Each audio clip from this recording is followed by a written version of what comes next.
Good morning. I'm just making a video about what's going on in the world today. My perspective of it, because I'm nobody important. I'm not like I'm just an individual person. All here, all by myself, working on this stuff all by myself. I read the news. I'm a very interested. I love history. And so I wanted to create this website about current events, what's going on, and try to focus on the good news about what's going on, because the news media is so they're obsessed with bad news. And there's a lot of good and bad news going on. So I wanted to try to create a current website about the good news that's going on, because there's a lot of good news going on. And so I the main thing, I guess, the most great news of all is the Baha'i Faith, the revelation of Baha'u'llah. This is the world center of the Baha'i Faith, and the Universal House of Justice right there, and the International Teaching Center, and the library, and the Sacred Text Archives building. And then there's, right next to it is the Baha'i Terraces, which you can see kind of in the background here. And this is all, these pictures are from the Baha'i international community, and and so the Baha'i faith is teaching the faith. They're teaching everybody, because we want our global civilization to be sustainable, and we want it to be a spiritually inspired world civilization. That's what we're trying to do, create peace and harmony. And I'm looking at these maps. The United Nations is kind of like I think the context is really important. I think that right now the United Nations is a good thing, and we need to work on that. And I wish the patriots, the nationalist patriots, would work within the United Nations and work on that, and stay in there and argue it out, and stand up for human rights and private property, and free enterprise and stuff like that. But they kind of don't like the United Nations very much, and that's a sad thing. But so, because now the tyrants are in charge, and they're trying to control everything, and that's not a good idea in my opinion. And everything I say on this website is my opinion. I'm not representing anybody other than myself. But I'm just talking about what I see in the world. And it's the whole world is like this civilization that we've created on this planet is like that picture. What I wanted to talk about is the United Nations. Everybody wants to talk about how great the Constitution, U.S. Constitution is, and it is. It's great. The U.S. Constitution is a great thing. But I say the United Nations Charter is a more perfect union. Because the reason it's more perfect is because it includes all human beings. And that's the way it should be. We don't want to have just the free world and then a bunch of tyrants ruling the world. That's not working, and it will never work. The whole world needs to be the free world, and that's what I say. And we need the United Nations to stand up for that and look at this. And people need to study this. Read these websites. The Universal Declaration of Human Rights. Just the website itself. The United Nations website has a lot of really good information about what's going on. Everybody wants to. A lot of the stuff that these people talk about in the news, and they're complaining about, oh, they're doing this and they're doing that. What the United Nations is working on is this sustainable development goals, and that's where they. It's like a strategic plan for the United Nations for the next 15 years, which started in 2015. So we're like in the middle of it. We're on year 7 or something like that of the 15-year, the Sustainable Development Goals. And basically, it's all about removing poverty, and eliminating poverty and disease and cleaning up and making a sustainable civilization on this planet. And that's a good idea. Anybody that thinks that's not a good idea is just, I don't know, they're delusional or something. I don't know. They're weird. I can't understand why anybody would think that we can't do that or we shouldn't do that or anything like that. Of course we should do that. It has a lot to do with the fact that, like when the United States was first founded, it was like not practical to have a world government, and so independence was the thing to fight for, and that's what they did. They fought and established their independence, and they put down the laws, the rule of law, and instead of they wouldn't be ruled by kings, they would be ruled by the Constitution, and and all the whole United States story. And it just expanded. One of the big events, the most important events, happened is World War II, and the president, Winston Churchill, asked President Roosevelt, "What's it going to take to get the United States into the war against Germany?" And Roosevelt answered, "The empire." So they took the British Empire and they turned it into the United Nations. They had the power to do it. And we had the technology. We had airplanes, we had electronic communications, and so the world was getting smaller and smaller. And then in the political, it's like the political maturity of human nature and civilization, human consciousness is expanding and growing and learning. We're learning. We consciously learn. And the teachings of the Baha'i faith have a lot to do with it, because that's all about world unity, one world unity, and making the one world civilization, and that's what we're doing. And the United Nations is just part of it's kind of like a interim process, that we got to go through to get to the most great peace, which is, the one world, the spiritual, the kingdom of God on earth. And that's what we're working on, and I encourage people to look at these sustainable development goals and the, world, the United Nations and the World Economic Forum. The World Economic Forum, I kind of like some of their ideas, but I'm kind of starting to lose a little of, I'm not so sure about that. But we need to keep working on this and keep learning and growing and creating a new civilization on this planet. And so I just wanted to bring that up and show that the one world civilization is awakening on this planet right now. And it's the most fascinating. It's the greatest news ever. I mean, it's like this global, we send these satellites up into space. Now we sent Artemis up to the moon, and we're getting ready. The next time, Artemis 1 went, it's on its mission, and it'll be on its way back here pretty soon. And we're building space development, and and it's a moon. We're sending people to the moon is what we're doing, and and that's fascinating. That's good news.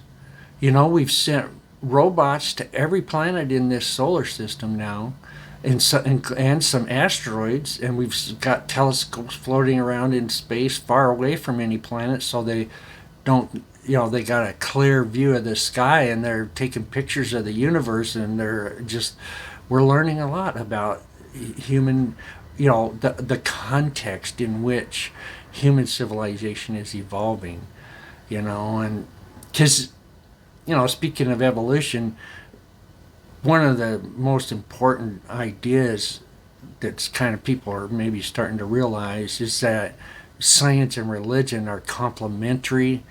They're aspects of our search for truth. It's like science is our search for truth about natural history, and religion is our search for truth about spirituality. And both of them, they kind of complement each other, and we need to work on both of them so that we have we need to work on both of them so we have um,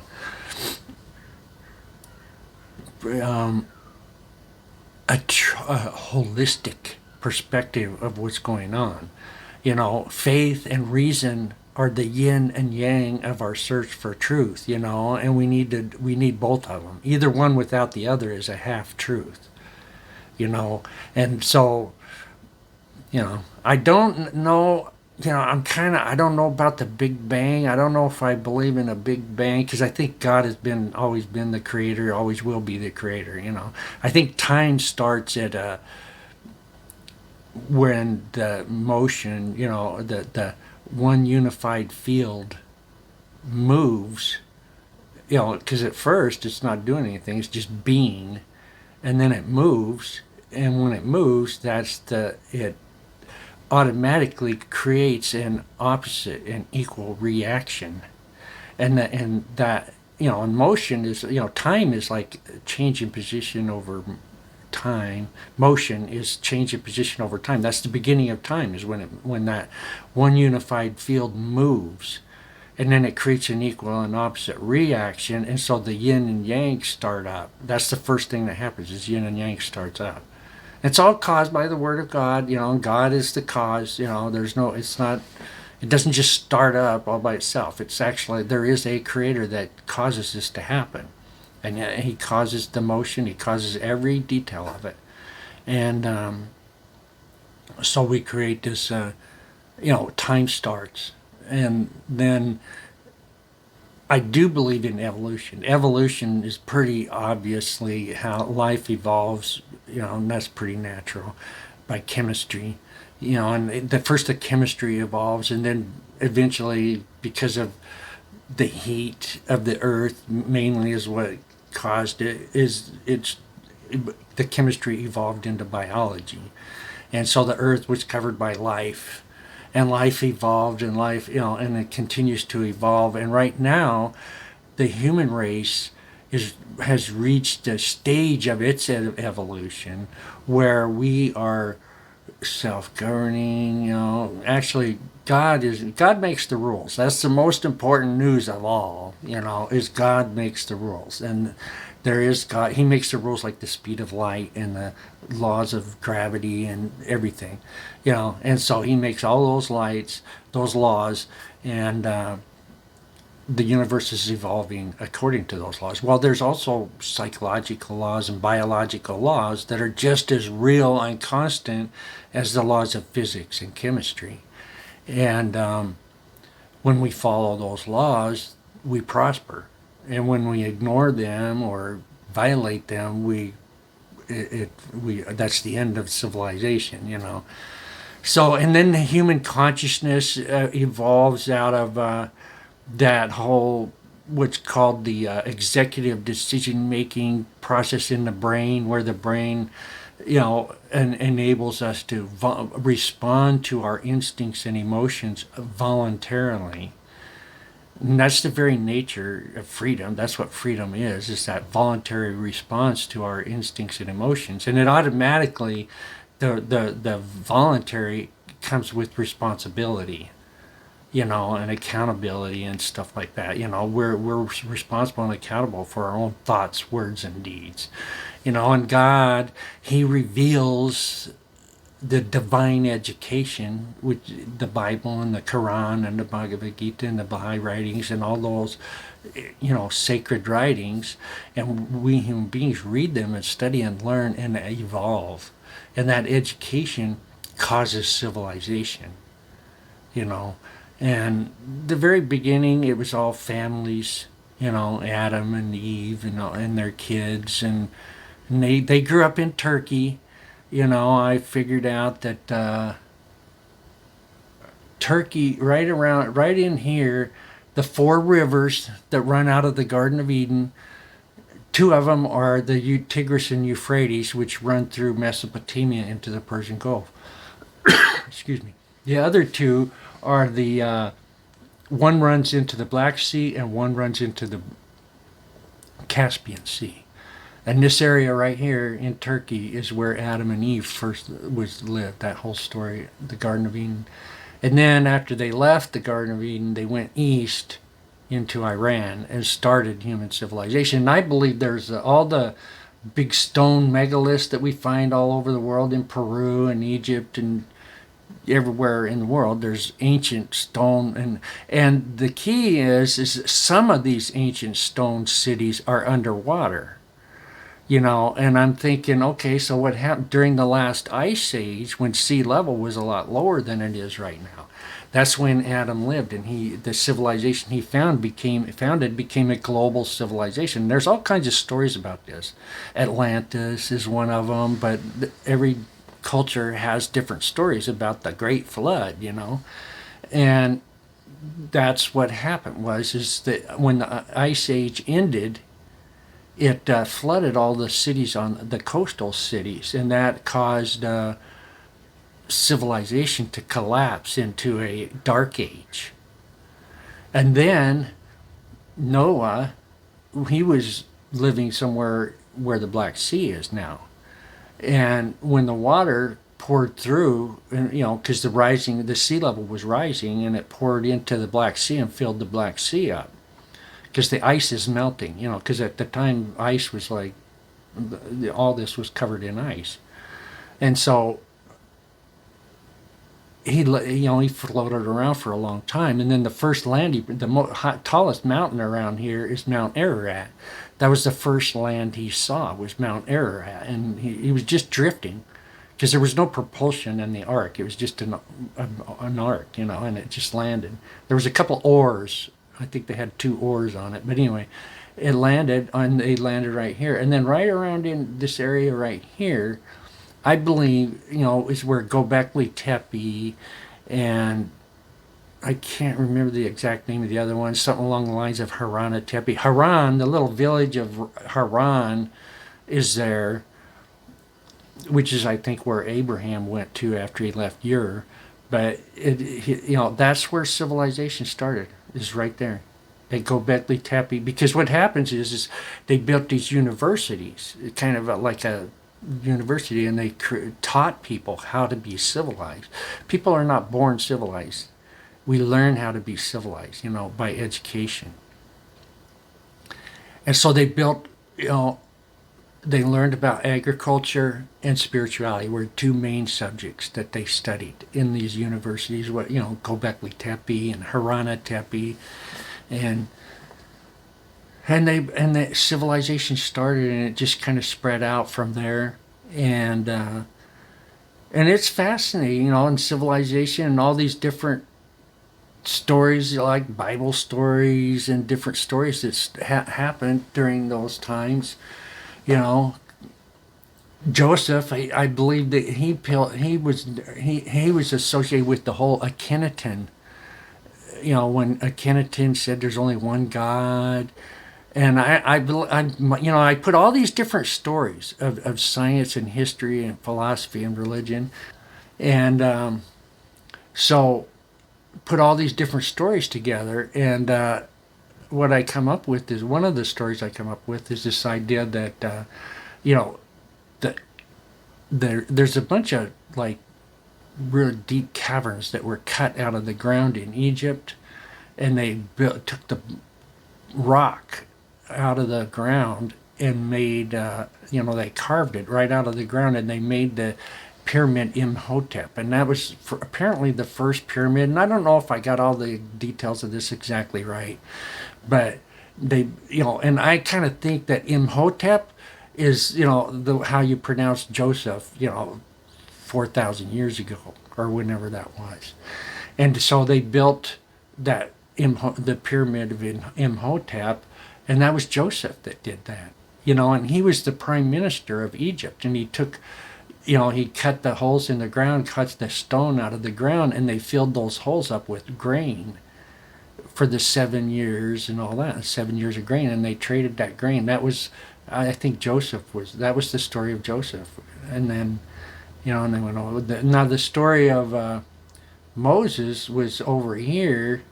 Moses left after all that happened. You know, the Israelites were kind of like, okay, we need to get out of here, and they came over here, and they came over into Saudi Arabia, and that's where Moses lived, in the mountains there, right just inside Saudi Arabia, across the Red Sea from Mount Sinai. And they spent 40 years there, or many years there, while Moses was teaching them the faith. And then they migrated up, right by the the Dead Sea, and crossed the River Jordan and became Israel. And then that's part of human history. You know, Abraham, he lived down here, and then he moved up here, right, to go back near, because Haran is like 40 miles from Gobekli Tepe. It's like in the same little area. And so, that's an important part of human history, and I just wanted to add that and remind, because there's all kinds of because human beings, they start diverging from the animal kingdom right in here. You go back even farther than all that. You go back millions of years, and the human kingdom starts. They used to live in the trees, and then as the climate changed and the forest shrank, some of the creatures were stranded in the savannah, and so they had to learn how to walk through the tall grass and stuff like that. So they, instead of swinging around in the trees and living in trees, and they lived on the land, and they started eating grain, and then they started farming the grain, and that's how civilization, human nature evolved. And you know and so it's all a very fascinating story. It's a cool story, I think. And I just, and now we're at this is where we're at, and we got these big giant cities, man. And it's like these cities are, we don't live in trees anymore. We live in cities, giant cities, and they're beautiful. We're building cities as fast as we can all over the world. And and this is I stock is where I get my pictures for my websites, and I probably shouldn't be showing that because it's like I didn't get permission yet. I probably shouldn't be showing any of this stuff, but I'm just trying to talk about what's going on and teach people the truth and seek the truth, and the truth will. The truth, seeking the truth it's helpful. I mean, it makes people. It's free. That's how you get free, is by seeking the truth. About both natural history and spirituality, and either one without the other is a half truth. And so we need both of them to get this true story of what's going on. Human civilization. This is like the center of human civilization. This whole region right here. The Baha'u'llah was born in Tehran, and he lived in Baghdad and for a long time, for like 10 years or something. And then he went up here, and he came over to Istanbul, and he lived a few, out in a few miles away from there, but he lived in Istanbul for a few months, and then he lived up in the European part of Turkey for 5 years, and then he lived down here. They exiled him from there to Haifa, Israel. So now the Baha'i World Center is in Haifa, Israel. And it's the Quran, thank God, Moses, thank God Jesus saved us. Jesus Christ is the Lord and Savior of every human being, past, present, and future. And, Muhammad is the apostle of God. And he, there's only one God, and Muhammad is his apostle. And the civilization he founded is a great, a very important part of human civilization. teaching people that we have to pay attention to God, and it's going to be the whole world. It's not going to be part of the world learning this. It's going to be the whole world. And now the Baha'i faith is, and the Muslims are kind of hostile towards the Baha'is, but I love all the manifestations of God. They're all true. I believe all the religions, Judaism, Christianity, Islam, the Baha'i faith, Buddhism, Hinduism, they're all the one true faith of God. And right now, we're at this stage where it's going to be one global, there's going to be one common faith of all mankind, which is going to be the Baha'i faith, just because God says, back 1,200 years ago, it was Islam. 2,000 years ago, it was Christianity. And now it's the Baha'i faith. And it's the same religion. It's just updated, because we learned, it's like when you go to school, you don't go to the first grade over and over again. You go to the first grade, then you go to the second grade, you go to the third grade. And the religion of God is very similar to that. Every so often, 600 or 1,000 years, a manifestation of God appears and speaks the word of God, and that divine education then transforms human nature, and civilization evolves. And this one now is kind of a lot different than previous ones, because it's with Noah, he kind of founded the agricultural age. Adam, his civilization was a Stone Age civilization. Noah's civilization was a agricultural civilization. Baha'u'llah, and every civilization since the end of the last ice age has really been kind of redoing the same thing over and over again, agricultural civilization. And we did that, and we had giant empires and all over the world, and that's what it was all about for 12,000 years. And then Baha'u'llah appeared in the 1800s, and he's talking about this new civilization. And and this all happened during the Industrial Revolution, and the technology changed. So we kind of evolved from an agricultural civilization to an industrial civilization, and now an information age civilization. And now you can talk to anybody in the world or on your phone, my cell phone. I have conversations with people all in Pakistan, everywhere. We can get on. You can get on a jet plane and fly anywhere in the world in about one day. You can get from anywhere in the world to anywhere in the world in about one day. It may take a couple days to get from New York City to Australia or something, because they're so far apart. But 2 days at the most, you can get anywhere on Earth. And I think it takes like about 24, 26 hours to get from New York to Canberra, because you have to make a stop in Sydney to get a little bit, top up on fuel just to get to Canberra. Anyway, the point is that Earth really is one world now. And this all evolved, all this happened. Electricity is one of the biggest, changes in world history. Another one that's really interesting is that the moon, people, when they went to the moon, Apollo went to the moon and they took pictures of Earth from space.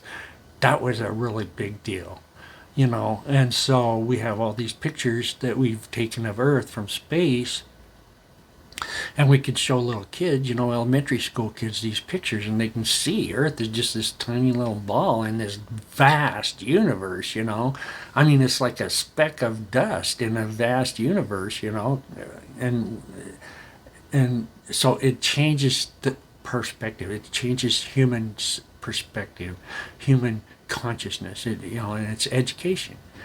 And so this new civilization where science and religion are complementary. And it's really weird how, because every time a new manifestation appears, the old leaders, get all arrogant and resist it. They don't really like it because they're losing their authority because everything's starting over from scratch, and they got a whole new set of rules. And there's a spiritual part that never changes, but all the social laws change, and that upsets the clergy and they resist it, and but it's so we got this new civilization. It's what I was thinking about is the ivory tower, because back during the Crusades, the Christians noticed that the Muslims had all these hospitals and universities, and they said, well, we should do that too. And so they invented the university, kind of evolved in Europe. And it has a history, a long history, and it was a great thing because education is good. Everybody needs to be education. Every kid should learn how to read and write, and then each one should read the writings, and they should also study science and history and philosophy and religion and everything, English and math, and business. They should be teaching kids about economics so that they don't end up homeless and poverty. They don't know how to work and all that.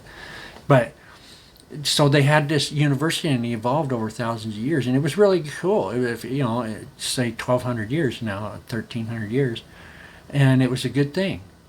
And then Baha'u'llah comes along and kind of changes the rules, and now they're starting to act like oh no, we're the authority. Religion is dumb, and we don't like religion, and we want to try to get rid of religion because it's the opium of the people and all that. And oh, man, that happens every single time. And and they got you have to have a license to talk about things. Have to have a credential. You go into they divide knowledge into all these different subjects like physics and chemistry and biology and psychology, and you could talk about, if you have credentials, you can talk about that subject. If you don't have credentials, you can't talk about it. That's the Tower of Babel, man. That's exactly what the Tower of Babel is talking about, where it says they can't understand each other. And that's the end of civilization, because that was what happened when they couldn't understand each other and civilization ended. And that's what's going on right now with this. The ivory tower has become the Tower of Babel, and our civilization is just falling apart faster than I can even imagine. I can't believe how fast the United States just went from this Christian and industrial civilization. It was one of the most spiritual, advanced industrial nations on the planet, and to this just like diabolical. Some of the things they're teaching in school are just unbelievable, that they would think that that's okay to teach that in school. All this gender stuff. It's just, come on. I gotta say that's not okay. You can't be teaching elementary school kids all this weird sexual perversity, and because the law of marriage will never change.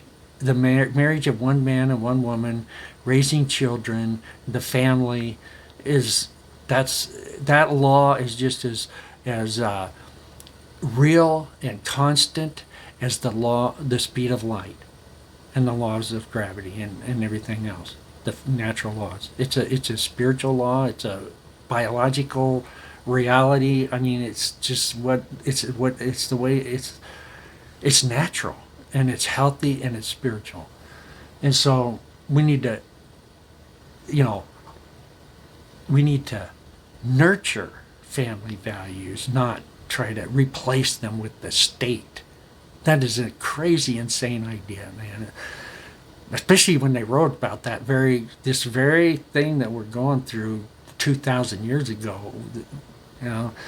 I hope I'm wrong. I hope that we can get through this, because what I want to do, and part of the reasons why I like talking about this stuff, is I'm trying to talk everyone into, let's evolve into the most great peace, gradually and peacefully. I don't want to have to go through another wave of violent upheaval to convince everybody that one world unity is a good idea. I want us to say, look, we need world unity. It's time. for one world unity. And the Americans, I love the United States. The United States is my favorite nation. I love the history and the culture and the Constitution of the United States. But now is the time for one world unity, and we need to keep, the United States needs to keep doing free capitalist democracy, all that. But we need to get our armies back inside the United States. The United States, we liberated the world from imperialism, and and it's just so, it's a little frustrating how the United States has become, after we fought this bloody nuclear war to fight against imperialist and totalitarian imperialism, okay? And that's what we did during World War II. And we won the war pretty decisively. Every nation in the world besides the United States was leveled to the ground. Most of they did that to themselves, but the United States got into it, and we, our factories were the only factories in the world, and so we built, and then we built the United Nations, and we spread democracy. At first, we ruled a lot of the world with military governments, and then after the world, at a certain point, the United States said, no, we're not going to rule the world with military governments. You guys need to be democracies. And all of a sudden, they became democracies, a lot of them. And the problem is they didn't go the way the United States wanted, because they were their own countries, and that's the way it should be. And so the United States started interfering, and the CIA and the FBI and all these, and the deep state, it became exactly what we fought against in World War II. I can't believe that happened. Those guys did that, shame on them. The first thing was the whole UFOs, when apparently a UFO crashed in New Mexico, and instead of just telling everybody what happened, they kind of tried to keep it a secret, and and it just so sad what's happened. There's certain people that want to be in control, and I just, the main thing is I want one world unity, peace and harmony, and one world unity, and have one civilization. The whole planet Earth is one civilization, and we got all these beautiful cities that we're building. Jakarta, Indonesia is one of my favorite cities. It's the most beautiful city in the world, is Jakarta, Indonesia. It's huge, it's like 20 million citizens live there, and there's other huge cities like that too that are just gargantuan, like Wuhan, China, and Shanghai and Chongqing, and Asia, I remember when I was in school, high school, we were going, oh my God, how are we going to feed 600 million starving Chinese people? And it was just like inconceivable. And then we had the Green Revolution, and we, flooded the market with cheap food, with fertilizer and pesticides, and we just flooded the world market with cheap food. And we made the free market, and we were trying to help all these countries, and look what's going on in Asia. We kind of concentrated on Asia because they were in the worst shape at the time, because they had so many people, and their infrastructure, was not in very good shape. It was all just torn up by World War II. And so now Asia is just booming. It's the richest. They're they're richer than the United States is. And now they're the area that's under construction now, because we got Eurasia back on its feet, okay, and now Africa and Europe and South America are the countries that are the regions, continents that are under construction, and they're doing really good. They're building 100-story skyscrapers in Egypt and Lagos, Nigeria, and things like that. And so we're building cities as fast as we can, and Sao Paulo and Rio de Janeiro in South America, they've always been huge cities. They've been huge cities for a long time. And but now they're starting to get to where the whole entire earth is one global civilization. It's like the United Nations is like a federation of self-governing nations. I think that I agree with the idea that, I agree. The reason they did that with self-governing nations is because they didn't want a total. They were very worried about uh, totalitarianism, and they didn't want a central government, a world government, totalitarian. So that's why they made that each nation would govern itself, and the United Nations would basically just be a consultation system. What we need now is a parliament of man, where the what is that? The General Assembly of the United Nations is, the becomes a parliament of mankind, and they probably have to change because like it's not really fair for a country like China with 1.5 billion people to have the same vote as Liechtenstein. It's got 500,000 people in it. I mean, that's just not even reasonable. And so there has to be some sort of proportional representation in there, but the parliament needs to have authority to pass laws that all nations must follow. That's the and it's a delicate situation that everybody's going to have to be careful. We're gonna need real true patriots to do this, and that are gonna. The main thing is everybody. God makes the rules, and everybody reads the writings for themselves, and God rules the kingdom of God by ruling every single human heart, and the state needs to respect that and understand and respect that. That's just natural. And so the laws that the state makes will always conform to the writings. They'll never contradict the writings. But they're going to make laws that apply to different law enforcement and things like that to the present circumstances, and that's fine. That's the kingdom. That's the way God created human nature. And let's like he says, give to Caesar what belongs to Caesar, give to God. Because God, Baha'u'llah, his revelation kind of rules everything. In the kingdom of God, he rules the church and the state. His rules apply in both the church and the state. But people we're supposed to get together and create civilization. That's what we're doing, and we're making tremendous progress. I mean, everybody wants to complain about the United States and all this racism and stuff like that, and I'm going, who told you that?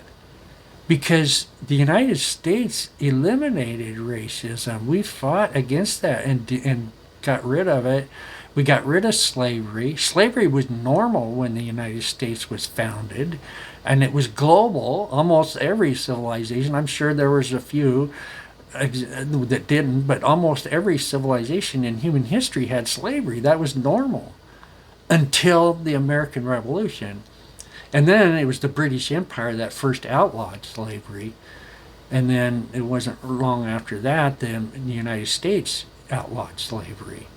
And they were like the first two countries. I'm sure there was other ones, but I'm just saying, and everybody wants to accuse the Americans of racism. I'm going, what are you talking about? We're the ones that ended that stuff. Everybody was racist back then, and people have to understand that's an instinct that comes from, because back when we built the Stonehenge,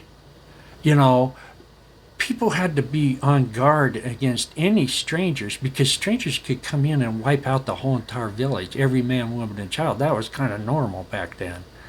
And so everybody was on guard against strangers, and if somebody showed up that nobody knew, it's like, who are you? And they got their guns, or whatever they had back then, their swords ready, in case the guy turned out to be a bad guy. And that's the way we evolved. And so we had this, it's really called provincialism is what it is. And there's many different kinds of provincialism. Racism is one of the different kinds of provincialism, but that's what it is. Nationalism is another form of provincialism, which is basically, my village and my group of people that I'm familiar with are the good guys, and everybody else we don't know if they're good guys or not. And so we need to be on guard against any strangers. And so that's part of human history. It's part of human nature. And now we're at this stage where we can see the whole planet is one country, and all human beings are citizens of this one global civilization, and we need to respect and love and respect each other like that. Just that same patriotism that I have for the United States, I have that same patriotism for the United Nations. Unless either one of them veers off into a weird tangent that is like, what? No, because I know the law, God makes the rules, and if the United States goes off on weird tangents, which is kind of like on that line right now, then it's that patriotism. Because my main loyalty is to God. I love God. I hope and pray to God that what I'm doing is good and helpful. I want to help the cause of God, not harm it. And so that's what I'm trying to do. I'm trying to make the world a better place. I'm trying to teach people to love and respect each other. How can we make Seattle sustainable? The most important thing is be friendly, and love and respect each other, and there has to be one common law. There has to be one common faith, and there has to be one common law, because that's how civilization works. And when the generations after you start up a civilization, the kids think, oh, we don't have to follow those rules. They're old-fashioned. That's the end of civilization every time. And what we need to do is we need to, and the thing is these civilizations last for a couple hundred years and then they collapse. And so how do we stop that from happening? How can we create a civilization that never ends? That's what I'm working on, and one of the things I'm working on, and the only way to do that is the divine teaching, the divine education revealed by Baha'u'llah, and his teaching show us how to do that.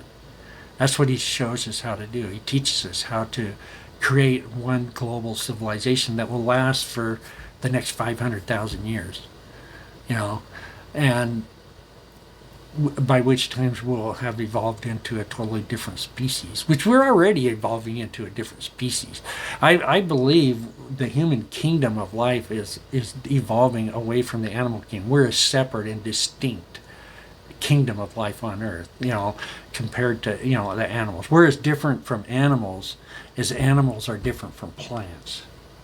And there's a few things. The main difference is the genetic and the executive decision-making faculty in our brain, which enables voluntary response to our instincts and emotions. That's the main thing.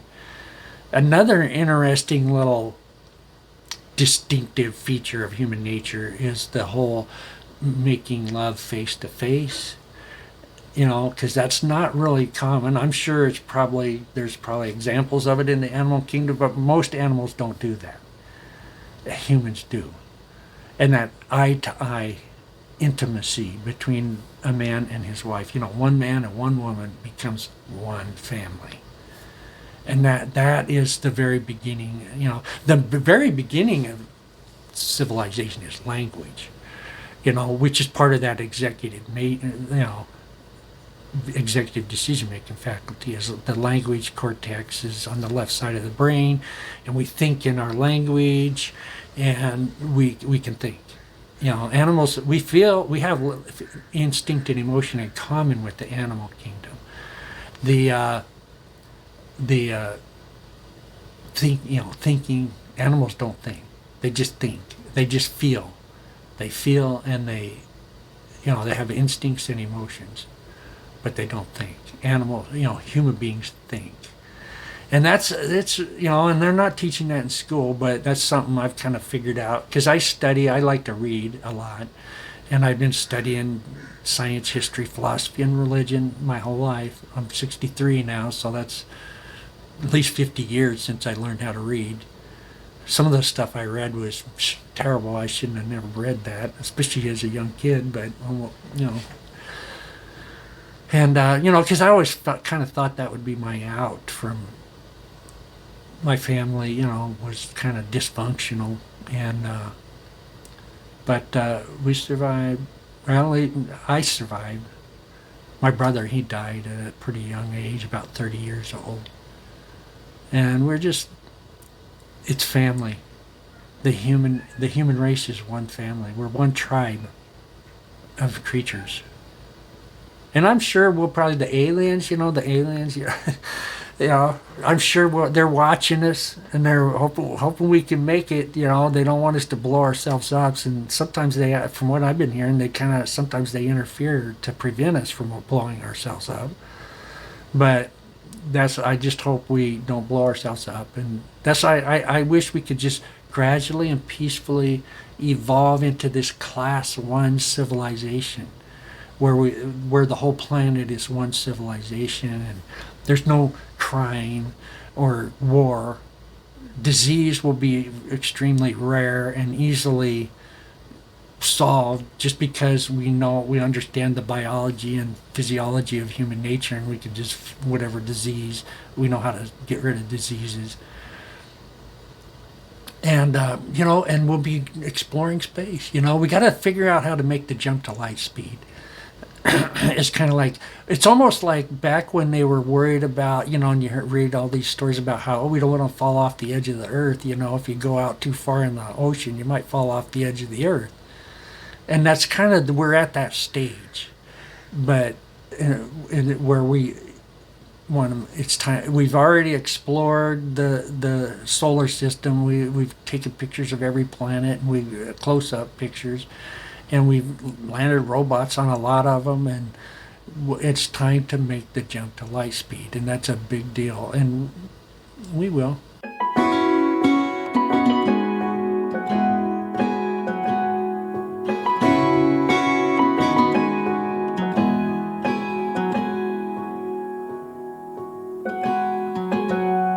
I was out drinking, looking for the next thing. I couldn't really settle down. Always on the run, I didn't want to slow down. But baby, then you came around. Yeah, you came around. No, I won't ever let you down. I promise you that I'll hold on. I know that it gets tough sometimes, so I'm here to remind you, love. The sun will shine on you wherever you go, wherever you go. And when it gets dark, stay strong. You're never alone. You're never alone. The sun will shine. The sun will shine. Yeah.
on with